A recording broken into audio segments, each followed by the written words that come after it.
Introducing another diver from Seiko's premium LX line, SNR045, the limited edition Moss Forest Antarctica. Now, when you're thinking Antarctica, Seiko usually makes a blue diver. This one looks like the Hulk. It's mossy green. Why? Because when the Japanese researchers discovered that on the lake beds of Antarctica, near their research center, there is a moss forest growing that takes centuries to grow. And you know what? It looks pretty close to the texture on the dial.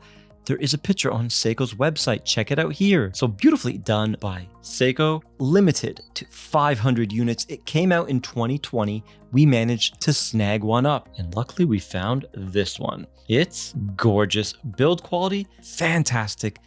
Excellent, solid feel, fully titanium, unbelievable hand Zaratsu polishing on the very aggressive, sharp, tapering lugs. Looks like a jewel, gorgeous. Of course, it's an ISO rated pro diver, 300 meters of water resistance with a big, almost 8mm crown that has that scalloped out look. Some people call it coarse knurling.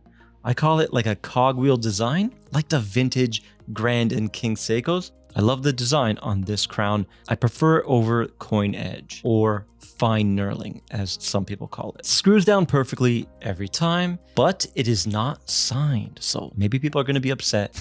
The measurements I got: 44.8 in diameter. It is a 3-piece case, so not a traditional Thickness of 14.8. Drilled lugs and a lug-to-lug of 50.9. So not a small watch, and we do have male end links, but they taper down immediately where the lug ends. So that's going to help give this watch the Seiko magic. It does have the cushion style case with that high polished chamfer on the bottom edge that travels throughout the case.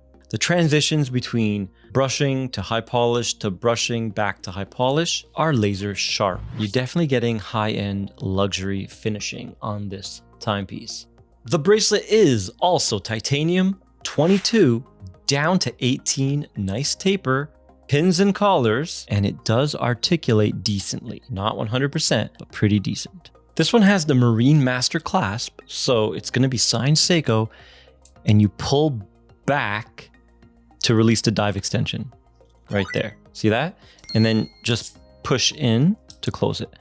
I find it very comfortable, and if your wrist swells up, it's very nice to adjust just a little bit when you need to.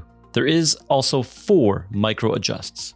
Only complaint is it's a little bit thick right here because of that integrated extension.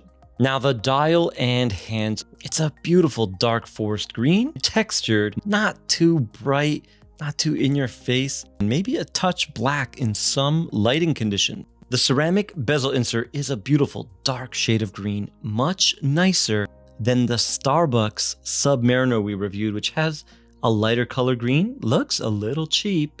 This one, more professional. Let's have a listen.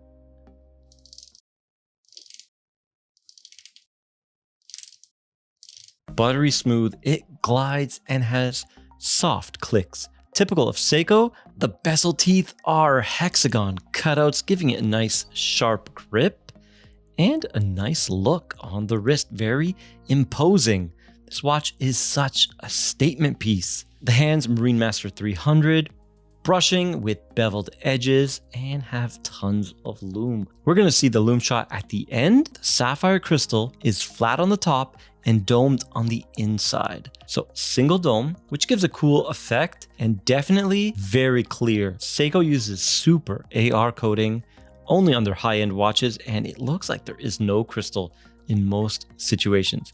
Here it is on my 6.5-inch wrist, and I have no idea how Seiko does it. It's unbelievable. 51 basically lug to lug, but I can wear it with my tiny wrist. It's just magic, and it actually is wearable, and I would wear it. Man, it's gorgeous. Beautiful watch. Now the weight with all the links. Wow, 160 grams for a big, tough professional diver. That's that titanium helping out dramatically. Without the titanium, This would be 190, 200, yeah, easily. You know what? Seiko stopped deeply filling the lume in their mid-tier watches, the $1,000 to $1,500 line. They just painted blobs on the pressed indices. So it's still strong because it's Seiko Lumibright, but it's nothing compared to these. These last way longer. Very nice, and you can see it on the bezel.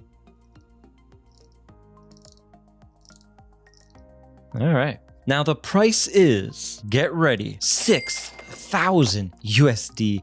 Yep, I saved it till the end because on the Batman video, when I said the price, we had a huge drop off of viewers. So it's just my pathetic attempt to keep you viewing longer. Now, it is high, it's very high, but let's look at what you're getting here. You're getting a spring drive movement. Yes, it's the first gen undecorated, no hand finishing, 5R65, 3 days of power reserve, 30 joules, half a second a day. This movement came out in 2004, well proven and reliable. It's about 5.8 thick, it's a thick one. The new generation that's in the new Grand Seikos is 5 mil, so it is thinner, and it's more accurate by 5 seconds a month, so less than half a second a day, and a couple other improvements. But you're still getting a fantastic, revolutionary automatic movement that, you know what, has a beautiful, mesmerizing sweep. I love it. But this watch is $500 more than the Batman GMT we reviewed, which is also a spring driver, and that one has a GMT function. So maybe this is a little bit high. Yes, it has more water resistance and has a certification that the GMT doesn't have. I want it to come under the GMT. Let me know your thoughts. Many people tell me that the LX line is a big flop for Seiko. And you know what? They might be right, but they do sell. We sell them slowly, but they eventually sell. Now, if you want to discuss the price, email me down below. And yeah, this beauty can be yours. Guys, if you're still here, please remember to subscribe, and why not do some more window shopping by checking out the videos on the right of your screen right now. And I'll see you in the next one. Wristwatch check. I'm wearing the King.